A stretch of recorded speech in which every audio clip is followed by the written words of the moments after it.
forces we've seen in the IT industry over the last few years. The sale of third-party software products through the hyperscale marketplaces of AWS, Microsoft, and Google this year will hit $45 billion US. $7.5 billion of that is in Asia Pacific, in our region here. And we anticipate that number, our forecast, that's going to grow to $163 billion by 2030, and 20% of that will be in Asia Pacific. And this, of course, is having a massive impact on the channel ecosystem. So the question that you've really got to ask is, where's all that money coming from? When you look at what's happening, we're seeing massive commitments by enterprises on cloud spend through the hyperscalers. And in fact, that number currently is $500 billion. Now bear in mind, this is US dollars, not Vietnamese dong. Otherwise, that would be about the price of a cup of coffee, which frankly isn't going to do anything for all of us. So let's say that another way. $500 billion through the marketplaces. And that's committed spend. Now, of course, the way that this works is, if you're a customer, you can take a portion of that spend, and you can provide that, and you can take that and spend it on third-party products and services. Now, the primary categories to date have typically been heavily focused towards business applications, SaaS software, and in particular, cybersecurity. But that's a massive commitment and a massive spend.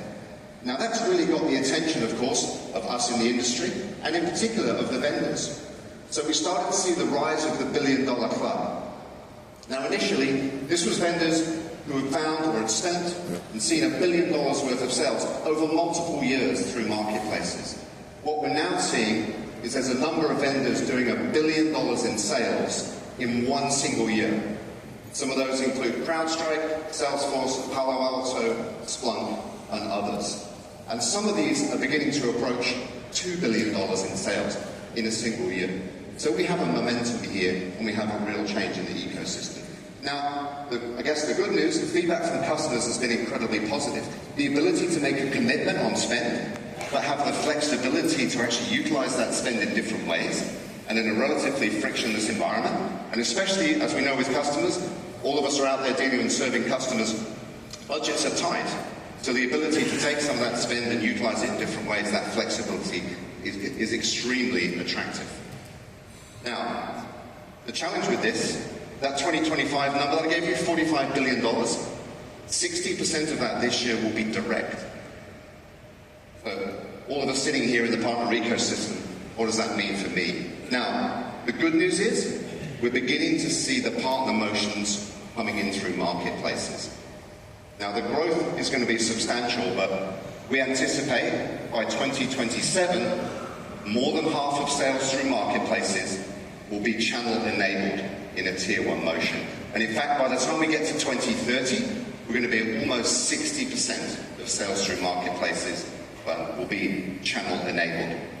So this is a market, and again, a motion from a channel perspective that's beginning to gain traction as vendors start to see the value that we as the partner ecosystem bring, the ability to wrap services, the ability, many partners are closer to customers, and in servicing those customers and providing customer success and support and managed services, so this motion begins to make sense. And of course, these customers have huge AWS PPA and Microsoft MAP commitments and agreements that also need managing by the channel.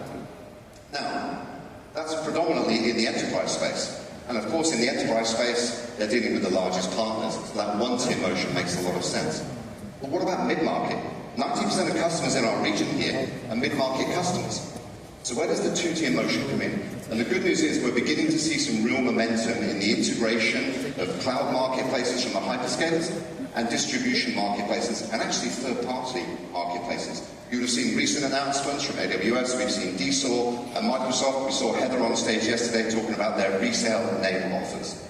So we're now starting to see these motions, including distribution and two-tier, will also start to play a role as we think about the future of marketplaces. And of course, in APAC, the good news is we've got a 36% CAGR number. This is a huge growth opportunity. But the question is, what's driving this? So as we move forward towards those forecasts, what's underpinning the forecast? So there's little doubt that we're going to continue.